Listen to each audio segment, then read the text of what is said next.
Good morning.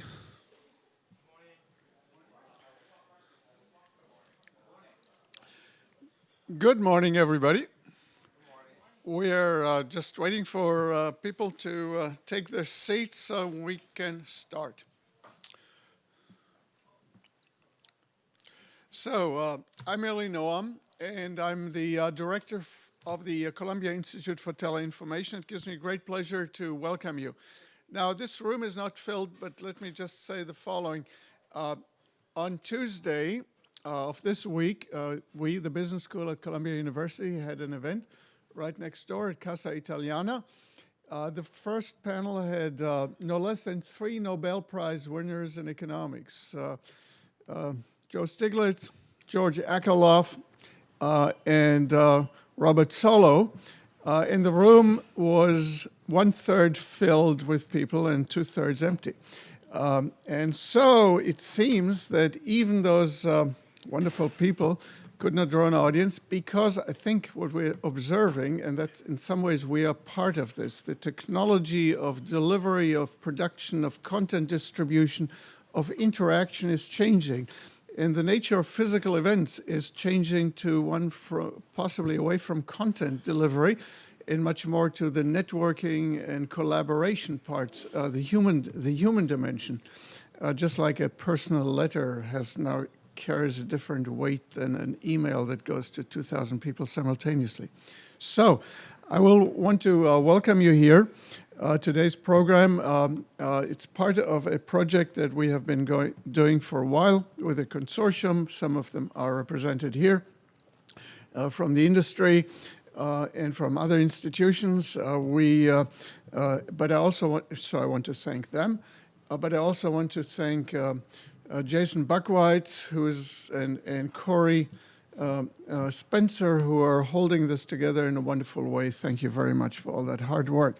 So now, last year we had an event on a similar topic, and I will kind of start where I left off there, which is what I was saying was that the internet has moved from a culture and focus of engineering and technology and science, where it came from, increasingly, and then to an internet of communications and interaction, now to an internet of entertainment. And when you say that, people then kind of say, oh, it's cat videos on YouTube, that kind of a thing. And think of this as some of a degradation of the original purist idea of people communicating. But I disagree, and I think this is actually positive. What it does is it shifts the drivers of the internet from the suppliers, who are kind of somewhat ahead of the demand, from the supplier-based internet to a demand-based internet, in which people consume, for the reasons of entertainment, voracious numbers of bits in the industry, infrastructure, platforms, as well as content, are following that voracious demand that is exploding not only here but around the world. And that is actually a driver for the internet and for broadband. And that's true not only for rich countries, but also for developing countries, where the demand for entertainment, I would have been predicting for a while, is going to be the driver why poor countries actually are going to establish a broadband connectivity far beyond what exists today, because people will want entertainment and they will pay for entertainment, and therefore investment will become possible. Now, what we're going to do today here is we'll cover content, infrastructure and technology, policy and regulation, media concentration, and business models of the industry. And we kind of try to think what happens next. And what happens next is, of course, to some extent speculation. But we also know something called the Moore's Law. And Moore's Law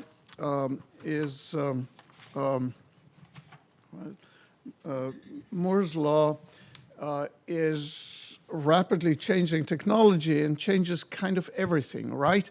Well, actually wrong, because the television industry did not progress historically, if you look at the last 75 years or so, did not progress at Moore's law at all. It kind of moved very slowly from one generation to the next, and now it's reached a kind of a doubling of the bit rate of the lines and digitalization. But this took a long time, and in many places around the world, you can still use a television set that was built 70 years ago. Basically, that's the technology has moved so slowly, and so I'm kind of, in contrast to Moore's law, I'm dedicating this particular growth rate, which I calculated about 4% a year, to David Sarnoff, NBC's and RCA's head for many years. And I call this the Sarnoff rate. And the difference between the Moore's law and the Sarnoff rate is this particular kind of gap. Now, for a long time, this was possible because the broadcasters, by the requirements of synchronization of technology so that everybody could receive it and transmit it, were kind of moving very, very slowly, and that could be maintained. But now the video is moving to the internet. And that is not only an issue now that, okay, we distribute it this way, now we distribute it that way. There was cable, now it's the internet, stuff like that. It's much more fundamental, I think, because it means it doesn't have to be a standardized system anymore. It can move at any rate, at any change, in harmonious and disharmonious ways. And that means that the television itself, whatever television these days means, video or whatever, is moving towards a change that approximates more closely that of the rest of the internet technology, that is a Moore's law type rates. And that changes the nature of content, but it also changes, therefore, also culture. And what I find really particularly interesting here is that culture will be accelerating inevitably. It already has, but as the technology drivers, the brush which one paints with, as the distribution mechanisms and the visual ways in which people consume are changing, clearly the content itself and therefore culture itself are going to be changing. And so we see many of the technological tools here, the games-inspired vertical interactivity of content, the horizontal interactivity of users with each other. And all these things, in some ways, the tool set is developed through the games, because that is a big market and creative market, but it eventually will go far beyond that kind of stereotypical high school teenage kids there kind of playing with each other into a much more part of the general culture. It will become, of course, also, it is becoming multi-platform so that you can consume it on multiple devices. It becomes globalized because distribution becomes cheap, and it becomes immersive, which is one of the interesting things more recently, where virtual reality type is really exploding into devices by various large companies, and some of it, of course, expensive, and some of it didn't work.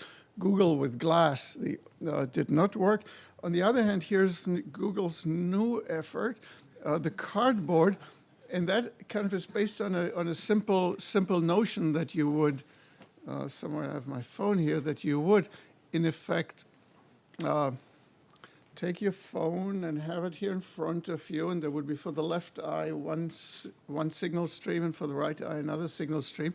So it would be stereoscopic, but you would also have the communications ability, although I'm not quite sure how you would do the touch screen thing there, but I'm sure they kind of have ways of doing this. And then on top of that, Google is, together with GoPro, has developed this jump camera, if that's the word, camera system of 16 cameras, and they spin and are synchronized, and therefore they are able to capture an immersive around you type image, 16 video streams, and that will become possible for outside creators to create all these kind of really interesting things that haven't been done before. And so we're kind of almost like at the stage where film was in 1895 or whenever film kind of started, and suddenly people had all these could do all these things, go to the moon, science fiction, animation, all these genres that kind of exploded. And so now Google is not the only one, of course. Oculus Rift was in 2012, a 2 million company financed by Kickstarter, and 2 years later it was sold to Facebook for $2 billion. And that makes all kinds of things possible.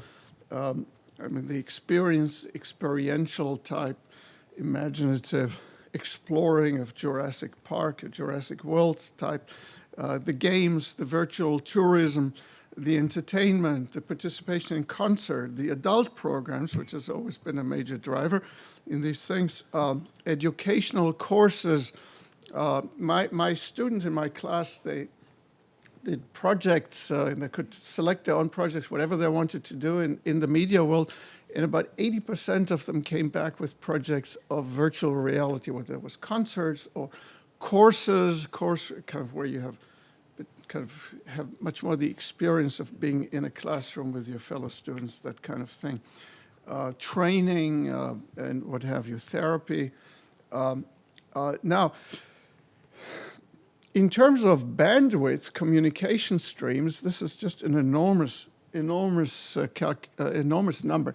This is just a back of the envelope calculation. So if you have 75 frames per second in order to have a quality type program, an 8K resolution, which is about 33 megapixels, and you have for color depth 36 bits, and you have 2 streams for the 3D. If you just do that kind of back of the envelope calculation, that's 5.4 gigabits per second. Remember when people talked about 1 gigabit streams, they said kind of like, ooh. And when Google did this, it kind of made headlines. But this is 5.4 for a single user, and that's just one stream, because for the 16 video streams horizontal, and if you think about it, you also want for full immersion also a kind of a vertical, so conservative, I would say 4. And if you do that calculation, you get 250 gigabits per second for a single individual's media consumption. Now, before compression, so you compress it, nevertheless, I mean, look at those numbers. And what that means for infrastructure and for server requirements and what have you are orders of magnitude. Now, you can obviously skimp on all of these numbers somewhat, but that's kind of would be the gold standard. And then you kind of can bring it down to silver and platinum and copper. And that doesn't include other things that people are talking about, the haptics, the kind of sensory, the feel, the touch type stuff that you would put on top of it. Now, what kind of industry structure would emerge in that for that kind of video environment? And the way that I see this is that the the organizations here would look like that. These are kind of the key institutions, these server farms of Google or of Amazon. Globally Internetwork, this is Amazon's system, Facebook and Microsoft. And you can see and imagine that those would be kind of gigantically expensive. I mean, these are huge factories crammed full of very expensive electronics and people who can manage these electronics. These are billion-dollar investments. This is not for the small boys. This is not a startup territory. These are very expensive and therefore also likely to lead to very few and concentrated industry structure. These institutions themselves, these intermediaries, are essential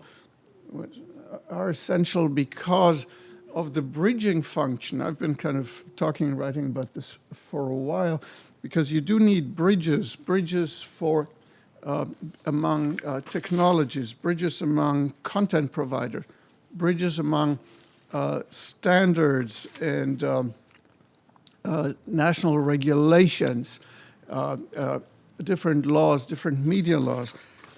Excuse me for a second while I catch up with my notes. Also, protection of security, bridges between users for the P2P, bridges and financial accounting for the claimants for different payments for user revenue. So this will be, these institutions, these providers will be large, and they are basically, the way I see it, is 3 levels. The first one I showed you were the providers of physical infrastructure. And that includes also the network providers, the platform providers, the ISP type providers. Then you have the virtual cloud providers who rent, lease, put together the facilities from others. And they too are actually going to be companies like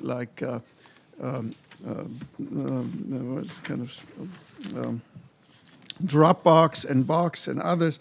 And then you have the level 3, which are the content cloud providers, the Netflix, which has large market share, or Amazon. But you have Amazon here and Amazon at the first level and the third level, so you have vertical integration here happening.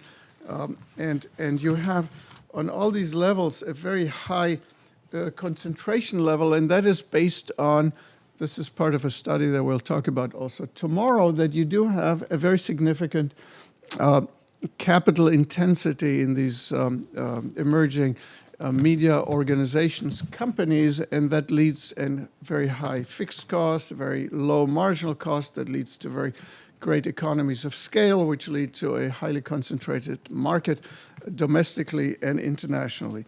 And those are some of the trends that are likely to emerge. And so therefore the question then is, what does this mean for competition and for policy issues? I don't have the time here now to go over this with you, but my analysis of traditional media rules and what is likely to happen into the future lead me to conclude that most media regulations of some form or another are going to not go away, but they will continue, maybe in reshaped form. And the reason is that most media regulations in this field, as onerous as they sometimes may be, are based on certain societal concerns. These societal concerns are not going to go away just because you distribute something differently. The fact that things were over the air, over the frequencies, and you got licenses, that was just the nexus in which you could kind of hang in your regulations and justify them.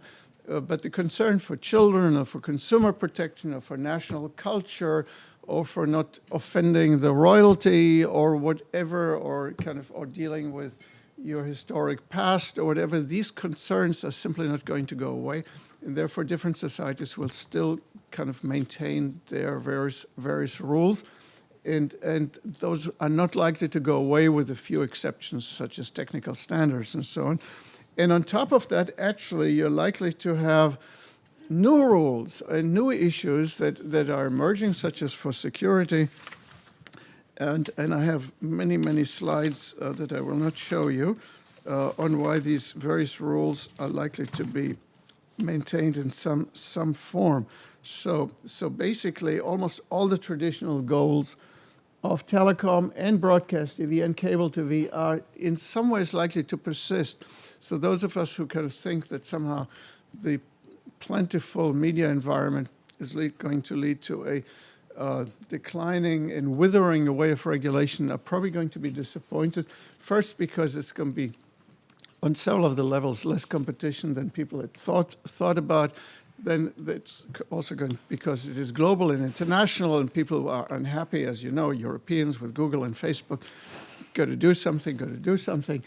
And so there will be continued regulatory responses. And so the market power, the privacy, security, the libel and copyright issues, all these issues are going to be big and large. And therefore, there will also be an over-the-top regulation for over-the-top video. We might regret this in some fashion, but I think we have to think forward precisely because the technology is moving so rapidly and sweeping everything with it, such as the business environment, culture, as I've been arguing, but also regulation.